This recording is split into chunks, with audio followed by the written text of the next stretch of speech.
மனிதர்களை அதிகமாக புகழ்ந்து பேசும்போது அதனால் என்ன பிரயோஜனம் ஏற்படுகிறது என்று சொன்னால், மனிதர்களை புகழ்ந்து பேசும்போது, உயர்த்தி பேசும்போது அந்த மனிதர்கள் அன்பளிப்பு தருகிறார்கள். அந்த அன்பளிப்பு அவர்களுக்கு மன நிறைவை தருகிறது என்று சொன்னால் இல்லை.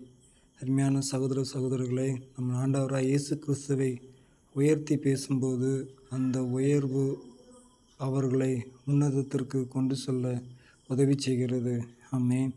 அந்த உயர்விலே அவரை உயர்த்தி பேசும்போது அவரிடத்திலிருந்து அன்பு, பாசம், சந்தோஷம் எல்லாம் வருகிறது. ஆமென். அவர் நமக்கு ஆமென் வெகுமானங்களை என்ன செய்தார்னா கொடுக்கிறார், வெகுமதிகளை கொடுக்கிறார். அந்த வெகுமதி எப்படிப்பட்டதாக இருக்குன்னு சொன்னால், அது சஞ்சலம் நிறைந்ததாக இருக்காது, அது வருத்தம் நிறைந்ததாக இருக்காது, அது கவலை நிறைந்ததாக இருக்காது. அப்படிப்பட்ட வெகுமதியை நமக்கு கொடுக்க ஆண்டவராகிய இயேசு